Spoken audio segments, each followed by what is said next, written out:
Hello, Steve White, Tripway89 for Steve Arts 89. Well, I just read the first 5 pages of the Illyrian Enigma, which is the 4-part miniseries comic that's basically filling the gap between season 1 and 2 of Star Trek Strange New Worlds. Now, TrekMovie.com has the 5 cover variants in the first 5 pages, and I had a look at that. It's a bit disappointing. It starts off with Pike doing a captain's log, talking about all the things that have happened since he left home, how he's far from home and all this stuff's happened, and now his crew's like a family, except of course one member of the family is missing, which is number 1. She's been arrested because she lied on her Starfleet exams or information or whatever, and she's actually part of an alien race that uses augmentation and genetic modification, and those have been banned by Starfleet since now, basically, since the eugenic wars 200 years before. And it's problematic in that when Gene Roddenberry created Star Trek, Starfleet was this perfect organization. They weren't the military. They basically had their self sorted and were going off into space to explore without any of today's politics or military issues. And they keep wanting to drag it down and make it today and contemporary for people to relate to. And one of the ways they do that is, the idea of Star Trek is we go out into the universe and we find the conflict and the drama from external sources that we together are unified. But they keep pulling on that, and now Starfleet's the bad guy. Starfleet has these outdated, discriminatory practices against genetically modified people. Something that has been running all through New Trek, because Picard is now a modified. He's an android. He's not an android. He's a synth. So he's not.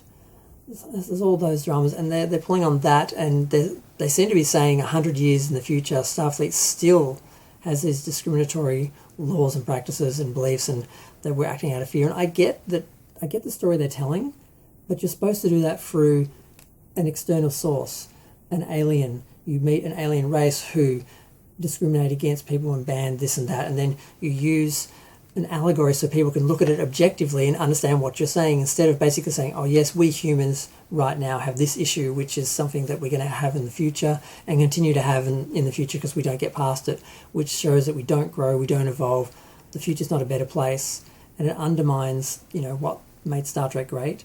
And they keep doing this they keep making Starfleet the enemy. And I know they did it a bit in Next Gen Deep Space Nine because Gene died and they started breaking the rules. But most things were set up so they didn't do it too much. But with New Trek, they just do whatever they want. So it's very disappointing that they are, they're just hurting the brand. They're damaging, they're ruining the image of Starfleet and making it this ugly government patriarchal thing that needs to be everyone's victim of and needs to be destroyed, as opposed to this unifying thing that everyone could come together under and believe in and support and fight for, which is what Starfleet was in the original Star Trek. So it's disappointing that they're doing this because they don't know what Star Trek is. They don't know what makes Star Trek work. They don't know why people loved the show, why they followed it, why they became addicted to it, why they treated it like a pseudo-religion. And they're just creating generic science fiction which just talks about today's issues just like it's today, and you can get that everywhere. So it takes the uniqueness out of Star Trek, the special out of Star Trek, and I just hate what they're doing. And I thought Strange New Worlds was going to be different and going to be better, but they seem to just be, they've established this universe and they're just going to continue producing shows with all those issues, and just they're not going to get past it, they're not going to move past it, they're just going to keep going with it. They're digging their heels in, saying, no, this is our version of Star Trek, it may not work, but we're just going to do it until. So very disappointed that they're going this direction, that we're not seeing Strange New Worlds, we're at home fighting with our own government, which is much like Star Trek Into Darkness. They promised we're going to boldly go out into the universe and have Star Trek adventures, and then the first scene in the movie was on a planet, a new adventure, and then within 7 minutes we're back on Earth fighting politics and terrorism and so forth, and you know, we never really got into space. At the end of the movie, we're like, oh, we've fixed all these problems now, and now we get the next movie. Just come back for the next movie, and we'll go and explore Strange New Worlds and be Star Trek basically. And they didn't quite deliver that either.